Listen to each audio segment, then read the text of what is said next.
こんにちは、セリナです。今回は7月28日発売、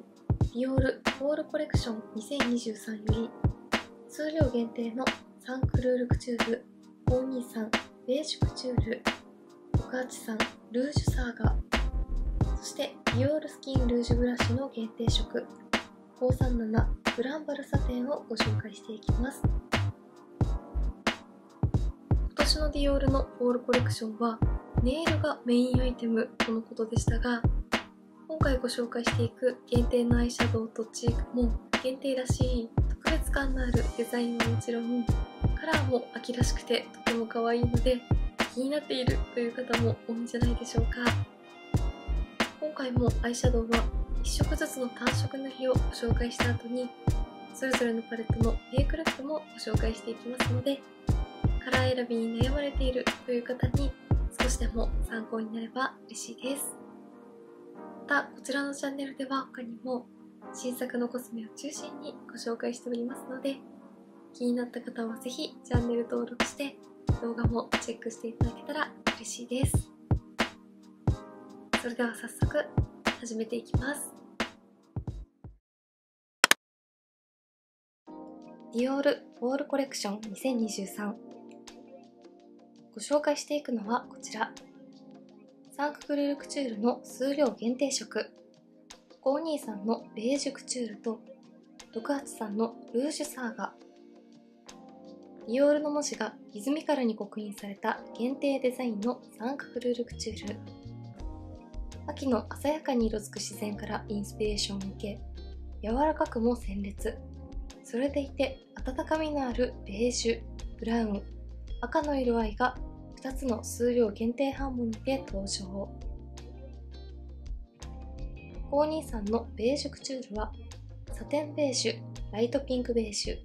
明るいマットベージュ、マットチョコレートブラウンのハーモニ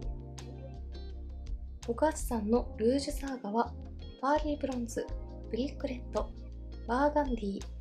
深みブラウンのハーモニー。続いてこちら、ディオールスキンルージュブラッシュフォールコレクション2023限定色、537のグランバルサテン。内側から蒸気したような美しい血色で頬を彩って、肌に柔らかく溶け込むクチュールカラーが長時間続くパウダーチーク。ディオールスキンルージュブラッシュからディオールロゴの限定デザインが入ったサテンのツヤが美しい秋らしいコーラルブラウンが登場。537のグランバルサテンは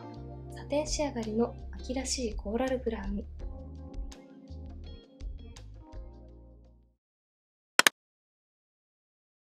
それでは早速こちら、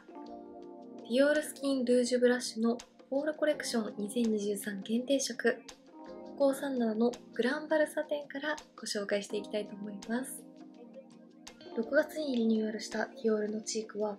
サテン、マット、シャイニー、ホログラフィックの4つの質感に分かれていますが、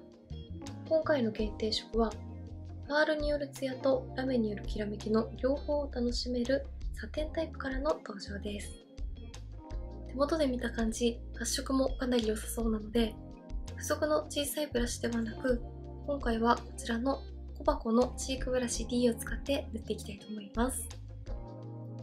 サテン仕上がりの秋らしいコーラルカラーということで、見た目よりも手元に出してみると意外とコーラルの要素が強いなという印象でしたが、肌の上にのせるとこんな感じでコーラルの明るさは出ますが、程よく深みがあってブラウンニュアンスも感じられるところがとても絶妙です。そしてかなり発色がいいタイプですね。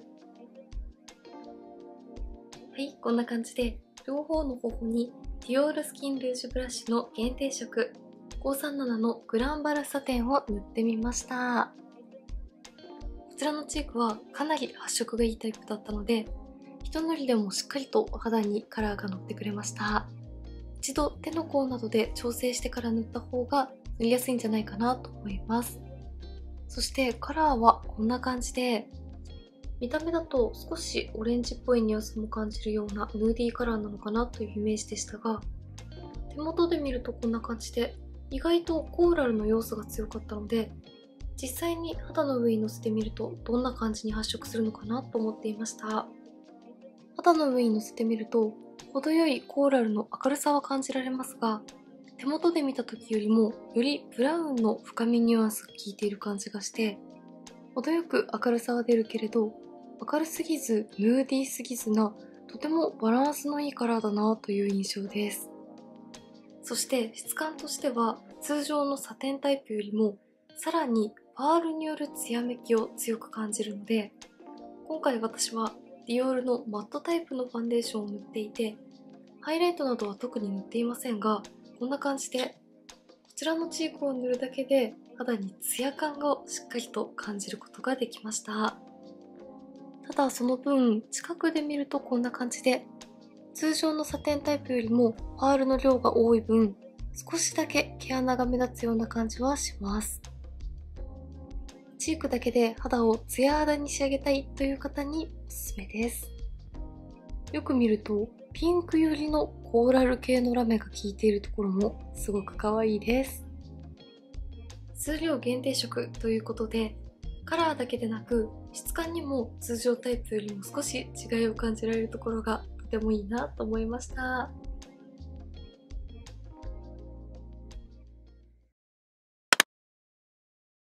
ではここからはサンクブルールクチュールの数量限定色523のベージュクチュールをご紹介していきます。まずはまぶたの上に1色ずつ単色塗りをしてご紹介していきます。まずこちら左上のカラーです。523のパレットは見た目だとあまりパール感やラメ感を感じない印象でしたが、実際に塗ってみるとこんな感じで、1色目からしっかりとした大粒のラメのきらめきを感じられるタイプです。全体的に柔らかいベージュトーンなのでベーシックなイメージに仕上がるのかなと思っていましたが、しっかりとラメ感を楽しめるところがさすが限定色という感じでいいですよね。はい、1色目左上のカラーはこんな感じでした。明るくて肌なじみのいいベージュカラーのベースにシャンパンゴールドやピンクのラメがキラリとアクセントで輝きます。ベースのベージュカラーも明るいですが、一色でも自然に目元に陰影をつけてくれるカラーで、さらにこの上に大粒のラメのきらめきが足されるので、一見ベーシックですがとてもおしゃれなカラーですよね。今の季節に使ってもとても可愛いカラーだと思います。続いて右上のカラー。微細なパールによるツヤめきをしっかりと感じられるカラーです。こちらもパレットの見た目では一見そこまでパール感は感じられませんが、まぶたの上にのせるとしっかりとツヤめきを感じられますね。はい、2色目右上のカラーはこんな感じでした。一見反対側に塗っている左上のカラーと似ている印象ですが、こちらの右上のカラーの方がよりクリームっぽいホワイトのベースのカラーに微細なパール感がしっかりと感じられるので、このパールが少しメタリックっぽい印象に見えて、全体的にまぶたにツヤを出してくれています。こちらもパールが角度によってピンクっぽく光るので、このピンクのニュアンスがアクセントになっていて可愛いです。1色目と2色目それぞれ引きで見るとこんな感じです。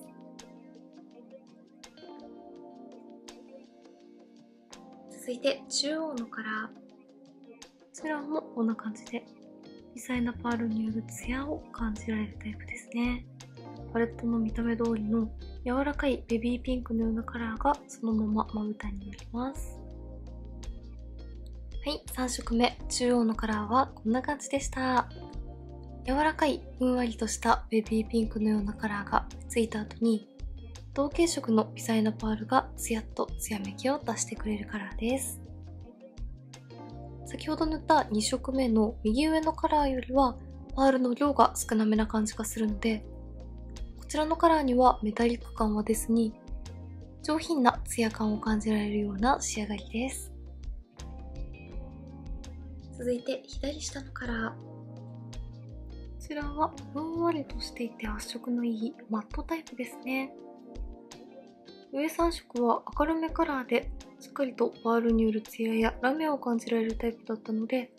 こちらのカラーと組み合わせることでよりバランスが取りやすいんじゃないかなと思います。発色はしっかりですが、しっとりとしていて軽い粉質なので、指で塗っても問題なく綺麗に馴染んでくれます。はい、3色目、左下のカラーはこんな感じでした。高発色なマット質感でしたが、カラー自体がとても柔らかい明るめのベージュ系だったので、指で塗ってもこんな感じで濃くなりすぎずに使いやすかったです。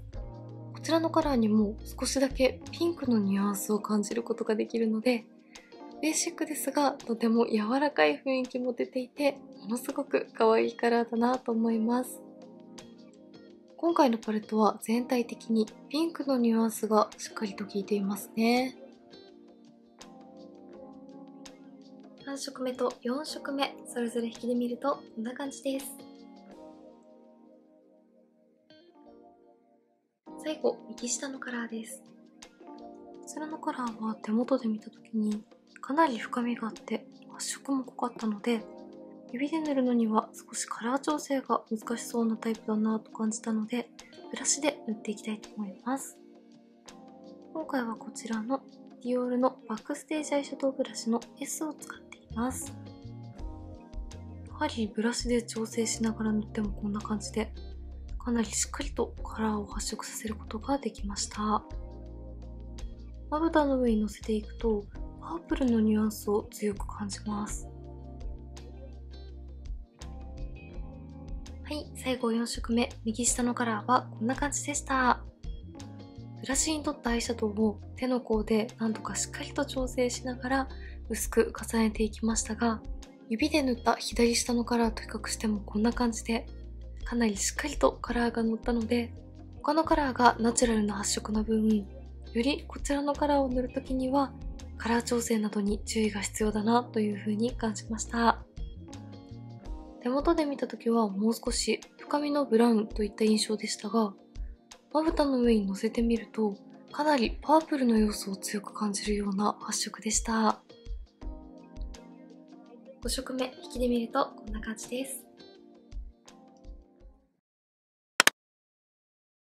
ではここからは523のベーシックチュール全色を使ったメイクをご紹介していきます。まず左上のカラーを指に取ってアイホール全体にベースとして塗っていきます。この大粒のラメによるきらめきを感じられるカラーだったので、グラデーションの最後にアクセントとしてのせるのも可愛いかなと思いましたが、ベースについているこちらのベージュカラーがとても絶妙で、目元に綺麗な陰影感を出してくれたので、今回はベースとして塗っていきたいと思います。続いて左下のカラーを指に取って上まぶたの目を開けた時にカラーが見える位置まで塗っていきます。この少しピンクニュアンスを感じる柔らかいベージュカラーがとても可愛かったので、今回はメインとしてしっかりと塗っていきます。ベースに大粒のラメを感じられるカラーを塗ってあるので、こちらのカラーのふんわり感とラメ感が合わさって目元に立体感を出してくれます。右下のカラーをディオールのバックステージアイシャドウブラシ S に取って上まぶたの目尻3分の1に薄く締め色として塗っていきます。こちらのカラーが意外とパープルのニュアンスが強かったので、ベースにしっかりと塗ったベージュのカラーの柔らかいニュアンスを壊さないように薄く調整しながら締め色として程よい影をつけていきます。続いて中央のカラーをディオールのバックステージアイシャドウブラシの S に取って下まぶた全体にのせていきます。パールによるツヤが感じられるので、下まぶたにのせると一気に目元を明るく見せてくれます。毛が密集したブラシで塗るとこんな感じで、よりベビーピンクがしっかりと発色してくれて可愛いですね。最後に右上のカラーを指に取って、上まぶたの黒目の中心にのせていきます。はい、523のベージュクチュール全色を使ったメイクが完成しました。今回のパレットは個人的に左下の柔らかいベージュカラーがとても可愛いなと思ったので、こちらのカラーをメインに使った分、高発色な右下のパープルカラーなどはかなりナチュラルになるように発色させてみました。全体的にふんわりとしていて柔らかい印象に仕上がりましたが、パールによるツヤや大粒のラメが効いているカラーなどもあったので、目元に自然な立体感も出てくれました。今回はベージュ系メインでメイクを作ってみましたが、ピンクや締め色のパープルなどをしっかりと発色させても、また違った印象のメイクが楽しめそうなパレットです。引きで見るとこんな感じです。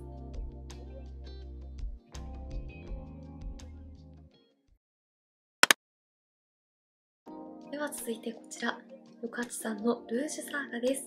まずは単色塗りでご紹介していきます。まずは左上のカラーです。こちらはパレットの見た目からもしっかりとした大粒のラメのきらめきを感じられますが、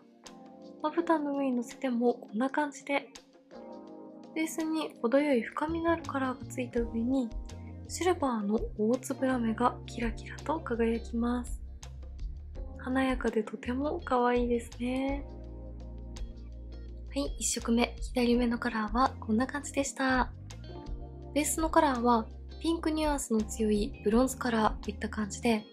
程よく透け感とツヤ感も出ますが深みが出てくれるカラーなので、これ1色でもしっかりと目元に家をつけてくれるのと、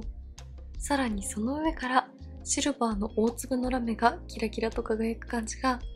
限定色らしい特別感があってものすごく可愛いです。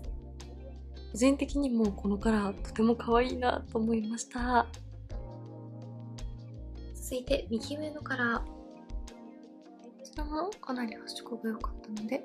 ディオールのバックステージアイシャドウブラシ S で塗っていきたいと思います。鮮やかですが程よく深みとくすみ感も感じられるようなディオールらしいレッドのカラーですね。はい、2色目右上のカラーはこんな感じでした。ブラシでしっかりとカラー調整をしながら塗っていてもこんな感じでしっかりとカラーが発色するタイプでした。反対側に塗っている1色目とは対照的にパールによるツヤやラメ感などは感じないようなふんわりとしたソフトマット質感で、鮮やかですがどこか深みやくすみ感も感じられるディオールらしいレッドカラーでした。1色目と2色目それぞれ引きで見るとこんな感じです。続いて中央のカラーです。中央カラーはこんな感じで、パレットの見た目通りしっかりとブラウン系のカラーがベースにはつきますが、こちらにはパールによるツヤが効いているので、指で塗っても意外とこんな感じでカラーが濃くなりすぎてしまうこともなく伸びがいいタイプです。はい、3色目中央のカラーはこんな感じでした。パレットで見るとこんな感じでブラウンのベースにパールが少しパープルっぽく光る感じがしましたが、まぶたの上にのせてみると意外とパープルに寄りすぎることはなく、深みのブラウンに少しだけパープルのニュアンスが効いているかなくらいのイメージで使えるカラーでした。パールによるツヤが効いているのでこんな感じでベースとして塗っても使えますが、締め色としても使えそうなくらい深みのあるカラーです。続いて左下のカラー、こちらは鮮やかなバーガンディ系のカラーといった感じですね。こちらもカラーはしっかりと発色しますが、この質が軽いので指で塗っても意外と濃くなりすぎないです。はい、4色目左下のカラーはこんな感じでした。パレットで見るよりも意外と暗すぎなくて、ピンクのニュアンスも感じるような明るめのバーガンディカラーといったイメージだったので、大人っぽさもありますが沈んでしまう感じでもなく、とても可愛いカラーだなと思いました。普く見るとベースのカラーと同系色の微細なパールが効いていますが、そこまでツヤツヤしすぎた印象ではなかったので、アクセントとしても使いやすいですが、こんな感じでベースとして全体に塗っても使えそうなカラーだなと思いました。3色目と4色目、それぞれ引きで見るとこんな感じです。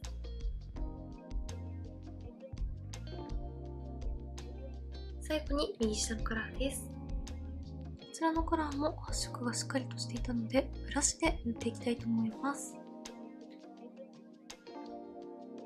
パレットで見るよりもより深みがあるような発色なので、しっかりとカラーが効いている今回のパレットを綺麗にまとめてくれそうなカラーです。はい、最後5色目はこんな感じでした。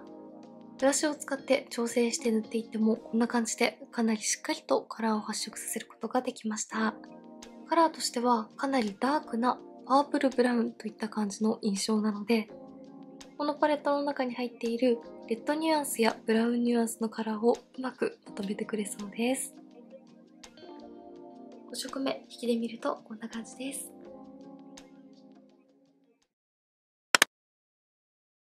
ではここからは683のルージュサーガ全色を使ったメイクをご紹介していきます。まず左上のカラーを指に取って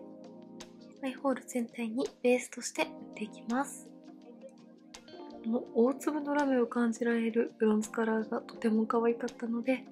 今回しっかりとベースに塗ってきらめきを出していきたいと思います。本当にこのカラー一色でもアイメイクが完成するような、しっかりと陰影もついてラメも楽しめるようなカラーですよね。続いて右上のカラーをディオールのバックステージアイシャドウブラシ S に取って、上まぶたの目の際から目を開けた時にカラーが見える位置までのせていきます。このディオールらしい絶妙なレッドもしっかりと発色させていきます。続いて右下のカラーをディオールのバックステージアイシャドウブラシ S に取って、上まぶたの目尻3分の1に締め色として塗っていきます。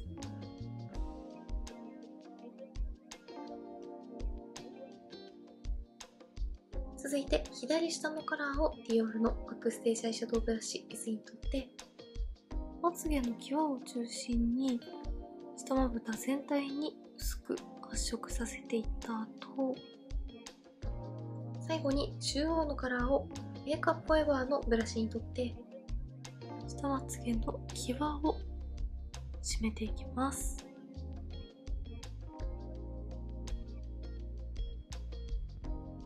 はい、683のルージュサーガ全色を使ったメイクが完成しました。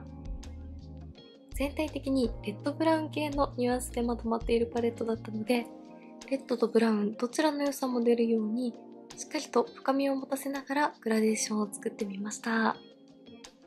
個人的にはベースに塗った左上のカラーがものすごく可愛いなと感じたので、このカラーの大粒のラメを生かすようにしっかりとベース全体に塗った後、ディオールらしいレッドのカラーをアクセントとして入れて、下まぶたにもバーガンディカラーとブラウンカラーを掛け合わせて深みを出しています。ディオールらしい華やかな大人のレッドブラウンメイクに仕上がったと思います。引きで見るとこんな感じです。